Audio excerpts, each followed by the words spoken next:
Okay, listeners, so welcome back, and we're going to go now into The Last of Us 2 deep dive. Spoiler warnings, don't bitch, don't whinge to me later on. You have been forewarned. Now, we both have a history with this game. We both have a very positive history with the first in the series, but we're going to focus today on the second in the series. And Levi, I want to open it up here. First off, and it's a massive game. But were you impressed? What was your opinions going into this before you started, and were they met? I was more than impressed. I was highly impressed, and I didn't go into it with any knowledge of, I heard of the spoilers in this video and people were saying this and that. I didn't do any of that. I just went into it blind, and while on that point, a lot of those people let those spoilers kind of ruin it for them, and it kind of got them off on the wrong path, I guess you'll say. And a lot of people just completely have ignored this game or have review bombed it without even playing it. But ignore that stuff, guys. Don't let the spoilers ruin this thing before you go out and buy this game. But I played it.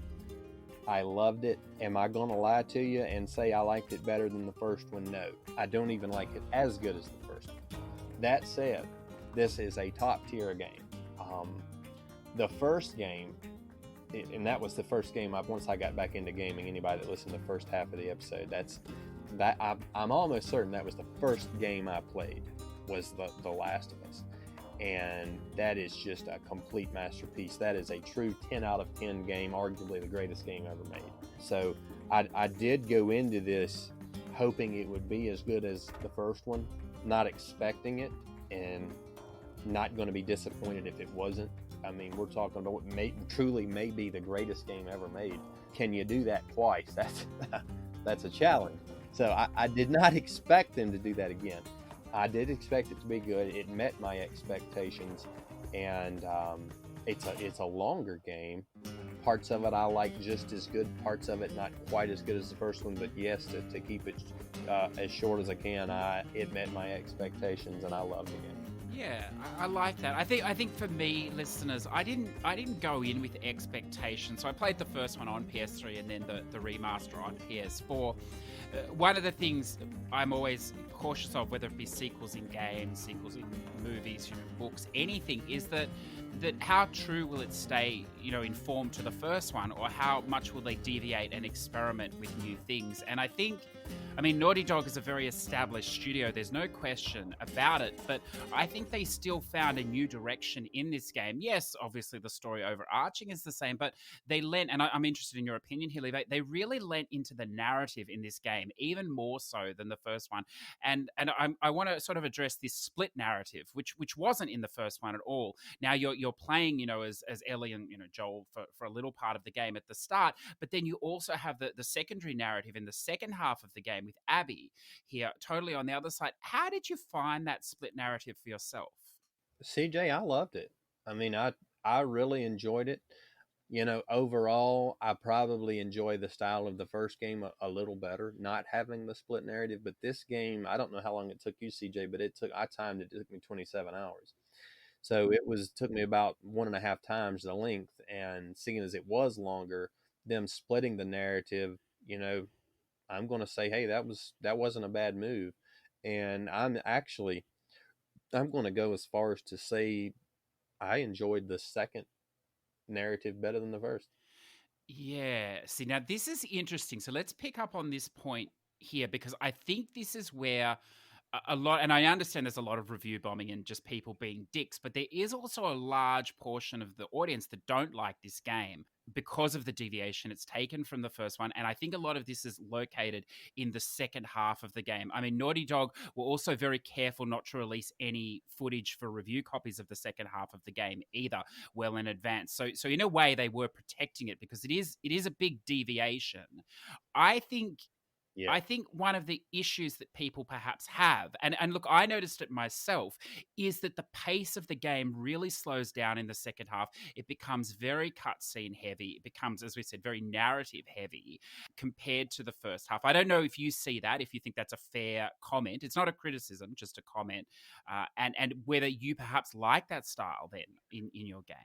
Well, I do. I'm one of those guys, as I've probably explained on the Facebook groups. I really get into the character. I try Mm. to dive into this game as much as I can. I'm like, and I'm like an actor. You know how some actors they really get into the role. They take the role of the person they're playing.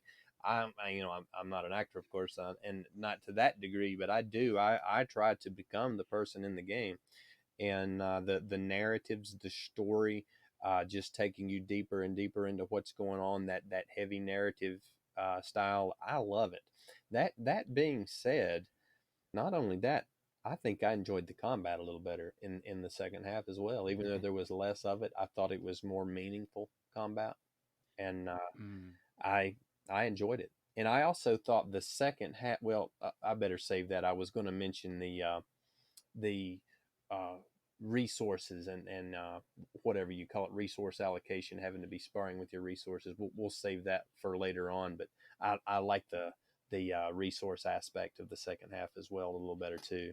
Yeah, okay. Now, this game, it's about vengeance overall. That's the theme, but it's more than that. It's about hate. It's about what's going to happen, what potentially would happen when when a human has nothing left to lose. That's what this game is about. And you can see, I mean, there's scenes there later on in the game where, Ellie and Abby are fighting, and it's just pure anger and pure hate. And it is that desperation, I think, that yes, she's avenging Joel, but it's also this vengeance that they're both fucked anyway. Like the life as they is not good, as is very clear in the game. It's a struggle. It's very very tough, and there's so much hate filled emotion throughout that game. I found it quite intense, and one of the most intense parts I found was that you could be finishing off one of the AI soldiers or whatever, enemies I suppose we call them, or other humans or whatever, and sometimes you wouldn't kill them completely, and they'd be begging on the ground, Yeah, and then you'd have to finish them off. Now this is sort of like we've seen this in GTA 5 with the torture scenes. We've seen this sort of thing, but it requires a physical action from you to finish them off. Now that I found quite confronting. How did you find something like that? And do you agree that there's just this deeper hate within this game, maybe a hate for humanity as yeah. well? I didn't care for the slowing it down at the end. I would rather just keep the flow going. But yes, it is hate on both sides, and it's actually it's vengeance also on both sides. So not only is Ellie trying to defend Joel's death, but also Abby is as well. The sole reason Mm. she went after and killed Joel and a few of the others is because of what they had done to her group and her people. So it was vengeance on her side as well, if you'll remember. And it was just pure hate driven, pure vengeance, pure hate. And it was deep. Yes. That I will agree. That was the central focus of the game. Now, because we're sort of we'll focus on the narrative, then get into the bits and resources and general gameplay later, if you like. But do you think, like, I mean, to create a successful, to create the successful emotion, I suppose, and to have the anti villain with Abby or whatever else, and the protagonist Ellie, you have to flesh out Abby's character. So they do that obviously with the split narrative in the second half, and it results in whether you saw it coming or not. And I think there's unfortunately, it's a little bit of a Hollywoodized ending here, I think, which perhaps not a surprise being a first party studio game that's going to be mass marketed and mass sold. But were you convinced that Abby could have made such a personality change, such an awakening, if you like, to other people, and to almost let go of her vengeance in the form of a child that she, in effect becomes, a mothering type figure to? I suppose that the child is the catalyst for her change. to see the scars Yeah, the as young the boy. sorry, yes, right, to see Yep. the scars as people, to see, Ellie as a person eventually as well, and again, she's beaten down as well in the end of the game, locked as a slave and tortured and stuff. But do you believe that much change? Do you think they successfully portrayed that amount of change, I suppose? I absolutely do, and you may be making the point that they didn't, but I do believe that absolutely they did. And the other part of this is, well, we'll get it out there because this is spoiler. The ending is, the ending of the story is how both overcame their vengeance, and it was actually her that overcame it first. If you'll remember, Mm, she let Ellie live. She had the chance to kill her when she first encountered her, and she said, "Get out of here! I never want to see you again." She let her live, and then you see, of course, at the end, Ellie does the same. She comes to the same decision. She overcomes her vengeance. She lets her live. But to answer your question, yeah, she I think they flushed it out enough. They showed, they gave all the details as to why she developed such a relationship with the scar. Um, that scar saved her life. mm, She was hanging. mm. She had been hung, and the scar and her sister came in and cut her down. I mean, that's what some would call a life debt.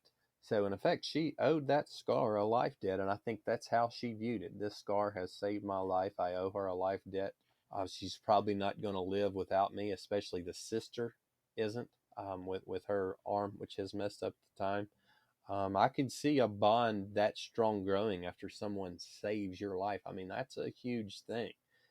Abby would not have drawn breath another day if it wasn't for that young boy, that young Scar saving her life. So, absolutely, I think they fleshed it out well, and I can see her having that full change in that short amount of time.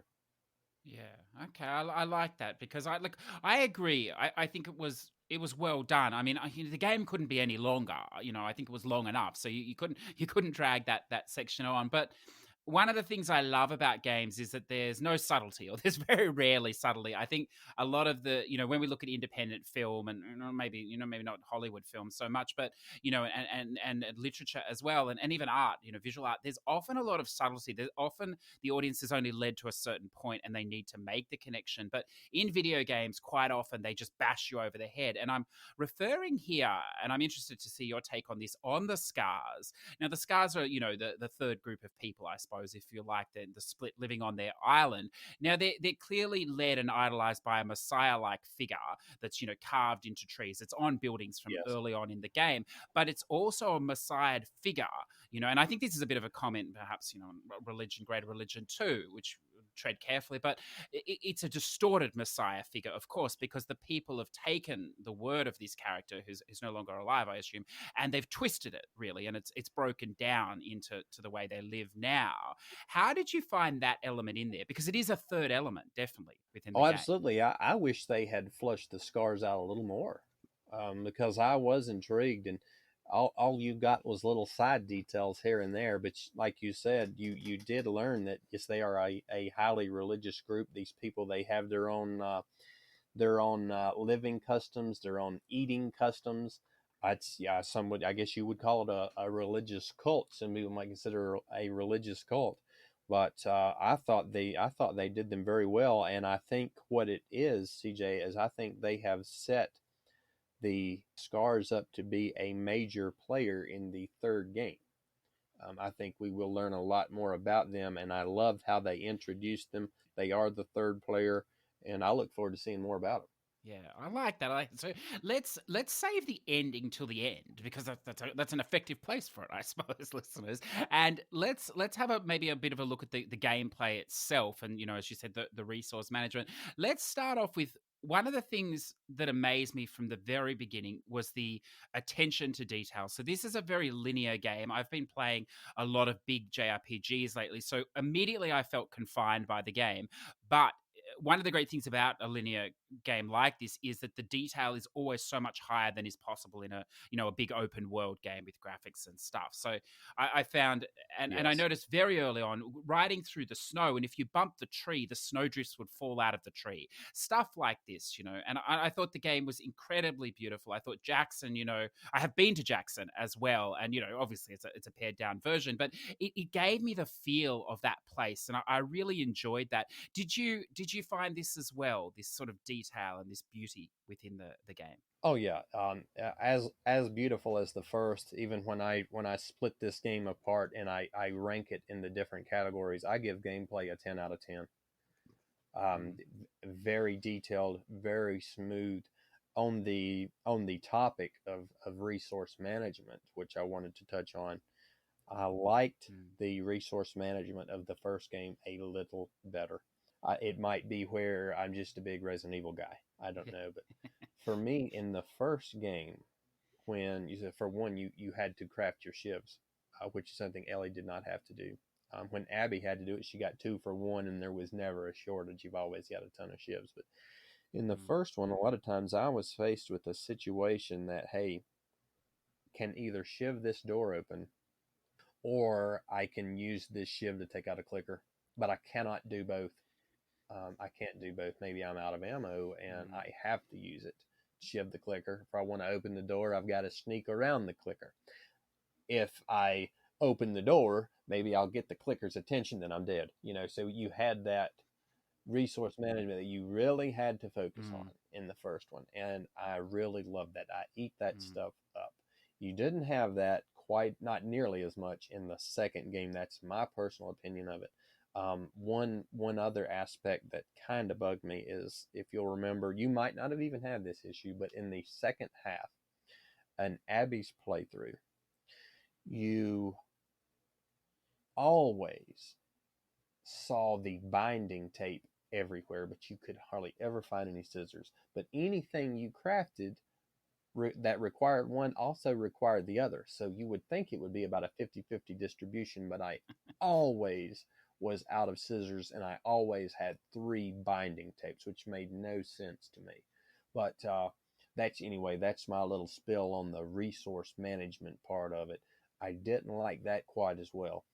But the overall gameplay, this game is smooth. Every action, the combat is smooth. Climbing, the running, the walking, everything is just so smooth with this game. And also, a lot of games these days, it points out to you, everywhere to go. It's completely mindless. There's no thinking involved. And this one is, honestly, it mm, doesn't take a lot of thinking either. But at least they did dial it back and give you the chance to try to figure something out on your own. And then it was like, click here for a hint. It didn't automatically give it to you. Okay, click here for a hint to see where to go, that type of thing. I appreciate that, and especially me getting back into modern gaming, retro gaming. They didn't babysit you through the game. You had to mm, go and you had to mm, figure this mm, thing out. There was no hints, there was no tips, or at least very little. And I've played games that are made post 2010 that it is just babysit, it nursemaid you through everything. And it's like, guys, let me try it first before you go telling me everything I've got to do. I like the fact that they let you try it first. But overall, the gameplay was just very smooth, very detailed, like you said, and I just absolutely loved it. Top tier gameplay. That is very, very well said. I think I now I look at listeners in disclosure. I played it on normal difficulty setting, so I assume if you played it on one of the top ones, it would be tough. But I agree, Levi. I found very little time. Did I run out of stuff either with crafting? I had enough, enough to get through. I suppose. Also, I felt that the game, and I often, I don't dislike this either. This is probably a compliment for me, only because I play so many different games and only have so much time. But it almost played like a movie for me in that I was very rarely couldn't make forward progress. There wasn't any major sections where I died a ton of times and was stuck there, with the one exception, I suppose, which sort of came out of nowhere. And I know this is I'm interested to ask you, because this is the sort of gameplay that you like. So maybe this was one of your more favored sections. But of course, when you get to the hospital in the second half of the game, and you tangle with the nemesis character, if you like, of the game, the patient Zero there, and his fracturing off of himself in the dark. And I found that bit quite intense. I didn't maybe have enough resources in that section, but with the exception of that one section, I don't think it had that intensity of the first one, I suppose. How did you find that ground zero fight with the patient That Zero? that was my favorite fight of the game. That was amazing. And Yes. especially when you thought you had him, and he goes to fall down, Mm. and you realize he's just letting another little creature loose. um, yeah, and I was under equipped for it, like you. I didn't have quite enough resources, so it was quite a fight to get him. Actually, he killed me the first time, but then I overcame. I was finally able to take him out on that second try, and that was the boss fight of the game. That I thought that was very well done. It was an infected, unlike anything we have seen. I mean, he was 2 or 3 times as big as a bloater, and he was just nasty. And if he got a hold of you, you were dead. I mean, it wasn't the thing like he's just going to smack you around 5 different times like a Terminator in a James Cameron film. I mean, this guy, he grabbed you, you were dead. So you had to keep your distance, and a lot of times you would have to keep your distance um, while fighting off his little minion, and that just made for a very challenging little part of the game. I absolutely loved it. Yeah, it was a good change of pace. See, we're touching on pacing here. How did you find, because we have sections in the game like Seattle, the first day in particular with Ellie, which again it harks back to this Uncharted 4 with the open section where you were driving the Jeep, and it's sort of almost an open world area within a contained linear game. And of course, you could go and visit different buildings you didn't have to visit for to move the story forward. So you had a bit of a bit of choice, I suppose, a bit of a freedom of exploration. But then you have these scenes that punctuate throughout the game. Like I'm thinking of the Wyoming, the science or national museum section there. You have the aquarium section, and then you have the farm later, which are very linear, very straightforward story. Or they could have almost been played as a giant cutscene. So how did you find those interdispersed with the pacing of the game? I really enjoy them, but I'm one of these guys that I go a little slow.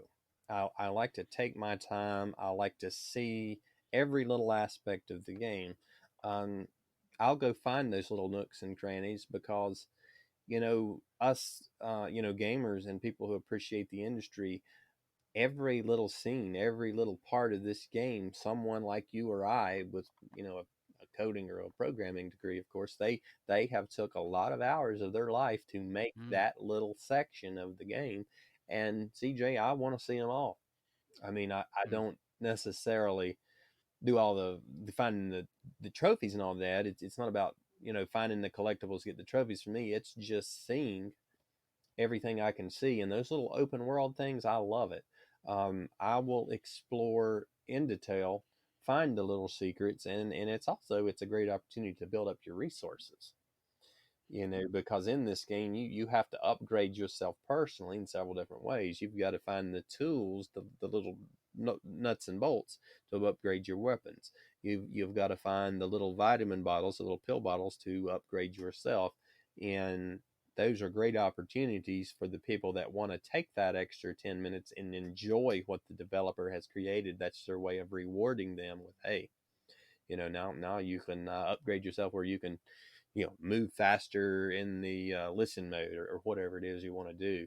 But I love that interdispersing probably one of those type sections every couple of hours in the game, and I think that's really about how they did it. I think it was done very well. I agree too. I think sometimes these sort of sections can be used as just fillers, almost time fillers within games. But I think there was enough in there to justify it. I mean, particularly in the science museum. I mean, you go on that; it's almost like a little scavenger hunt where you learn about Yeah, the fireflies on the wall with the graffiti. And I think yeah, without that stuff there, it would be filler. But because that, and I mean, it's very beautiful as well. But because that's in there, it's almost like a little story within a story. A little vignette, which which I enjoyed as well. Now, Oh, and before you go on to the next one, I just wanted to mention one part of it, a little story within the story that I absolutely loved. Do you remember the one where Joel took Ellie inside the museum and inside the little Apollo yes, replica and yes, handed her, because he knew that she always had her little Walkman on her listening to music, he handed her the tape, which was the recording of the original launch, mm, and told her to close her eyes. And just that scene, I thought was absolutely beautiful. yeah. No, that was. I mean, that was one of the most beautiful, I think, in the whole game. And I mean, it shows the the love and the attention to detail of the team. I think to put stuff in like that, because they're the things that are missing in a lot of games, and they're the soul of the game. They're what you're going to remember. You're not going to remember how many people you strangled, you know, later on. You're going to remember, as you say, parts like that. So Yes, and from that, I mean, you can't help but feel so bad for Joel in this game, because Ellie is so mad at him because she forces the truth out of him. And, she finds out that she could have saved the world if she had died. yes, And she really thought that was her purpose in this world. And she felt Joel cheated her out of that, cheated humanity. And it was so hard for her to forgive him. I don't think she ever did. Even at the ending, you see her say, I don't know that I can ever forgive you for this, but I'm going to try. And Jill says, I would like that. And just that whole aspect of the game where you feel so bad for Joel, that was very touched. That was very emotional. That being said, it was done beautifully. yeah. Now, I think we'll get to that last little bit in a minute, because that'll probably tie us into the ending here as we're approaching that point. But one of the things we haven't talked about, and I know it's been an issue, or it's in the game, so it's valid. It's worth talking about, is of course the sexuality within the game. Now, Ellie, without a question, is a flawed character. She's developed into a flawed character from the first game, as you say, because of her role, potentially her foreshadowing her role in the world, or that she won't be able to meet that now. But also, more than that, I mean, she lacks self, even though she's a very strong female character, she lacks the self-confidence in her own life to see Joel's perspective. She lacks the forward momentum to progress her relationship with Dina as well. I mean, it's driven that way till later in the game.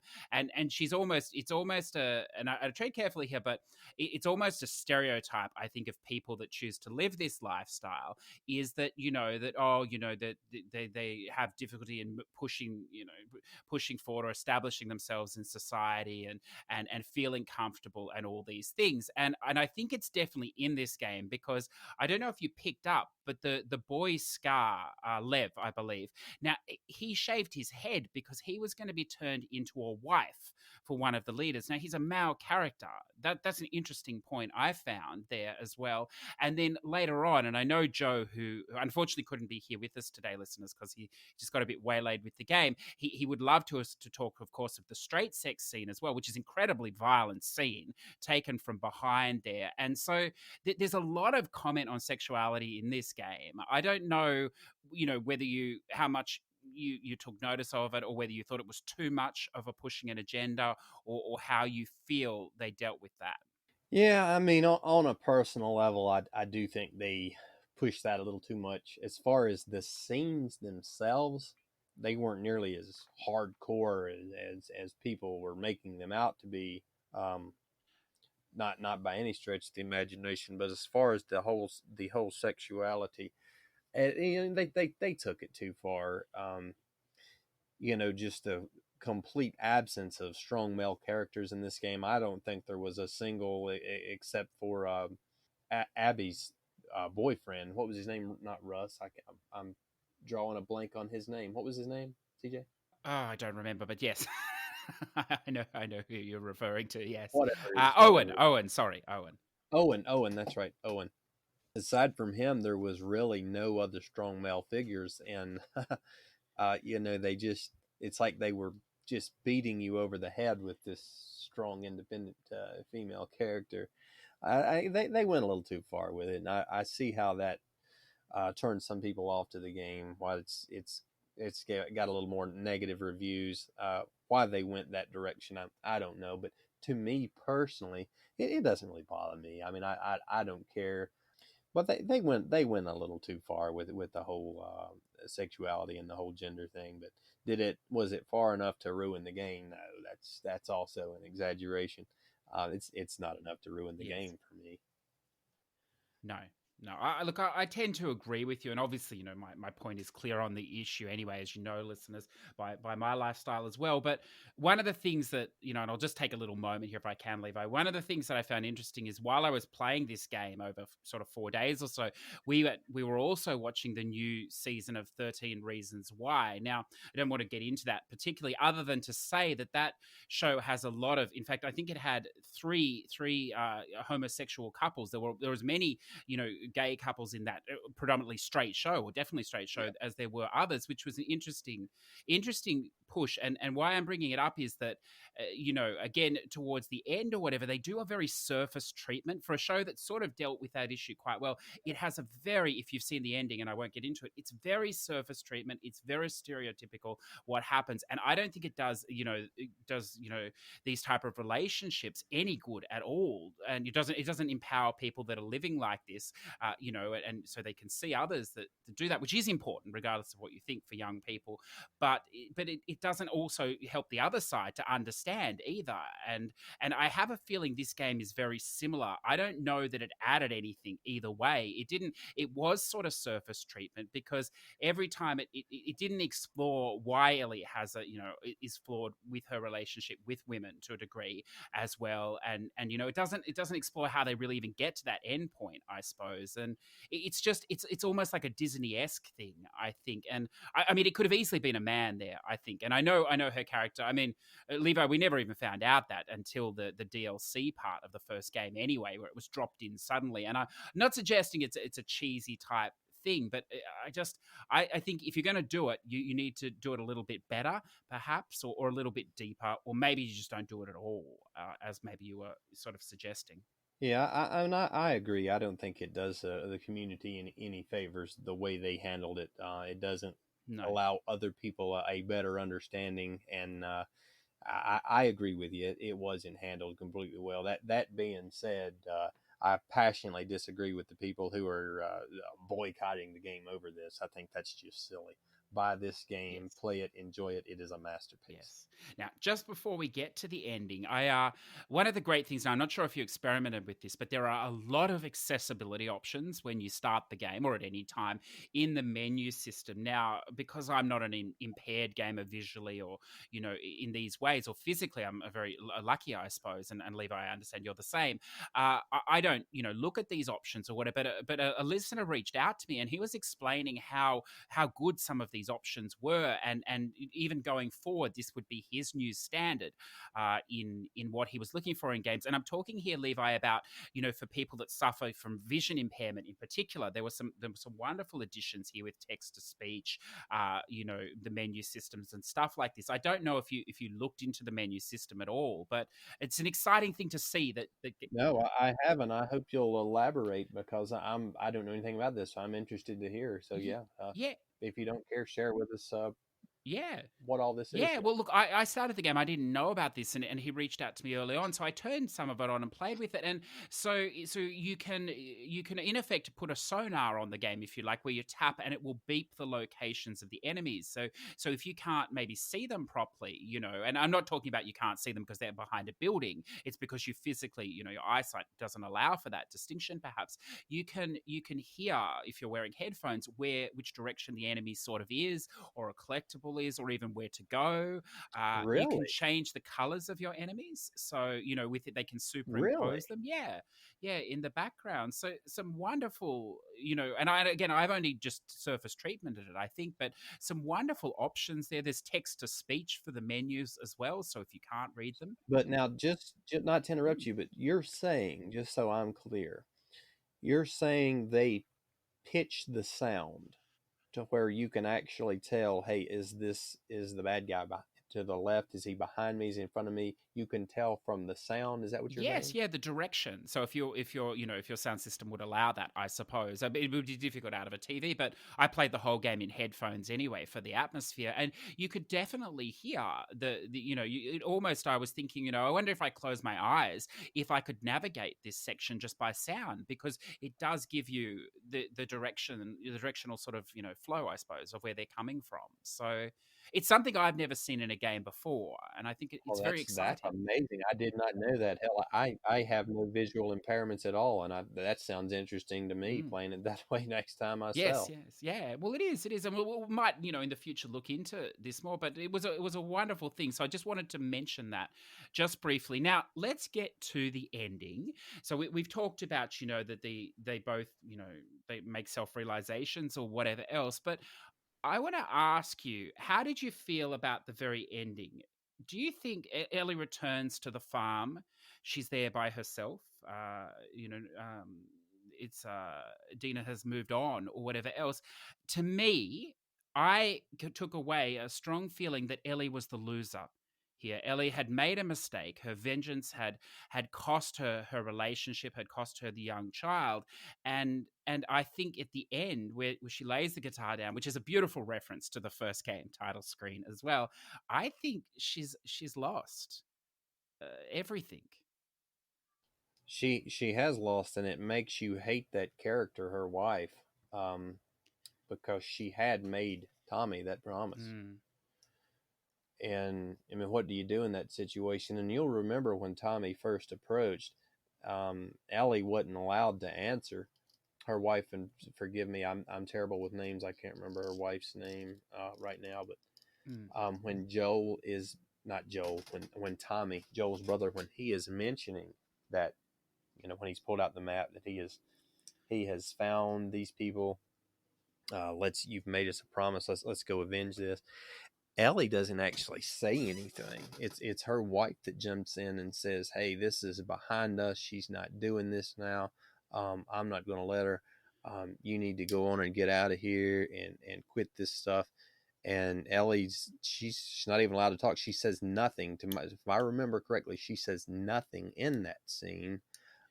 mm, And then it just fast forwards to where she is obviously on that mission, and I respected her for doing it. And it's like you respect and honor her for keeping her word.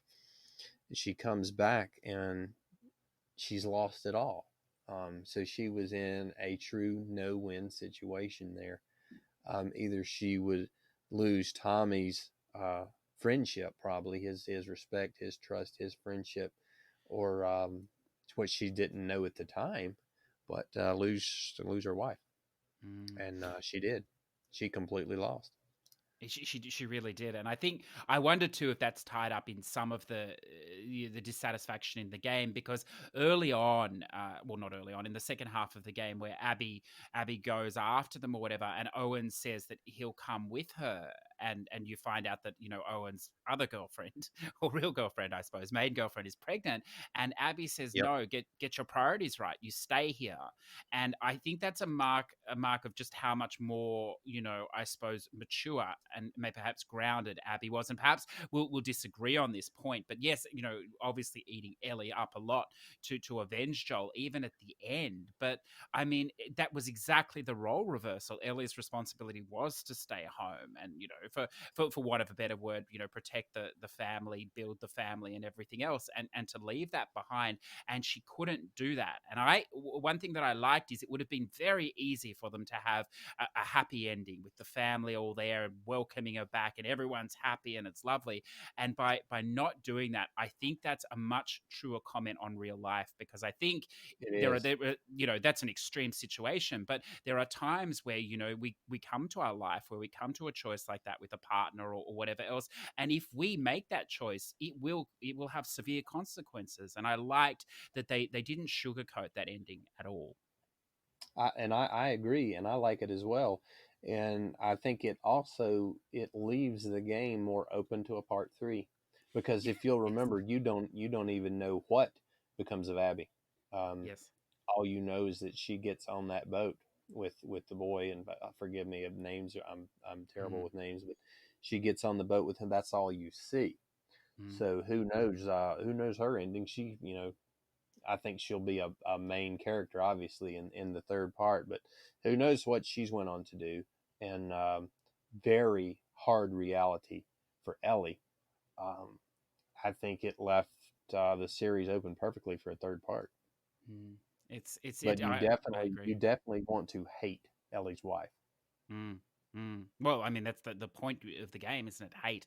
It's pervasive in all areas, and it's exciting for me because we continually hear about the average buying power of the gaming market these days of people in their 30s. They're cashed up to, well, situations aside at the moment perhaps, but they're the largest buying power. Yet a lot of the games we see are not being made for them or not made to respect their intelligence and their viewpoints maybe. And I think this game, I'd be fascinated to see what an 18 or 19-year-old thought of this game, because there's so much in this game that's pitched at an older audience that has had some life experience. And I think it's just wonderful to see, Levi, that we're getting games like this. So, I think we've come to a natural conclusion there, if you're happy. I am happy. And to wrap it up, I just want to reiterate, if you haven't played this game, I guess most anybody listening to this has played it. They don't want to hear the spoilers, but on the odd chance someone is out there who hasn't played this game, don't listen to these jokers review bombing it, because I've seen so many examples of people with a dissertation of everything that's wrong with this game, and I would ask one simple question: have you played it yet? No, I haven't played it. I just watched a 2-minute YouTube video and I read an article from somebody else who probably didn't play the game. And I'm like, are you kidding me? You've sat here and carried on all this nonsense bashing a game you have not even played. I'm telling you, folks, a lot of this stuff you're hearing, there's no base in it. These people are complaining they haven't even played the game. I have a few friends on Facebook that were helping this nonsense along, and I went and asked. I said, I want you to do me a favor. I want you to buy this game. If I have to buy it for you, I will, but I want you to play it. And both of them came back afterwards and made posts saying, hey, I'm retracting everything I said. This is actually a beautiful game, and I was so glad to see that. But guys, this game is worth you $60. Go out and buy it and give this game a chance. I think that's very well said. And as if you have made it to this point, you most likely have. But if you've fallen off it, then I would encourage you to finish it. I mean, like with all games, it's how much you choose to invest. But there are a few games, this perhaps Death Stranding as well, that really require, I think, you to commit to them and finish them and offer yourself up to them, because there is, as we've shown today and discussed, there's a lot to be said here. And I think a game that will stick with both of us for some time, Levi. So I'd like to thank you for joining me today. I've really enjoyed it, and I feel that this collaboration may continue into the future. We'll have to do this again on another game. But thank you again for today. And hopefully we'll get to do it again on a part 3, and hopefully we don't have to wait 7 years to get it. I like that. Perfect. I enjoyed it. So thank you again. All right, Mr. CJ. Thank you for having me on, and y'all have a good one. Push2Plat podcast are conceived, written, and edited by CJ Anderson in Adobe Audition. YouTube upload handled by repurpose.io. Music licensing by artist.io. Push2Plat would like to thank our Patreon producers Zador VP, Redbeard Rick, T-Bird, Olsero, and Ready to eBeg. Without your support, this show would cease to exist. If you would like to say hi, jump into the Discord in the show notes or on Twitter at Push2Plat. If you're interested in supporting the show, then jump on Patreon, the Push2Plat Patreon, where you can find more information on how to support us and allow us to continue to bring wonderful guests and topics from around the world.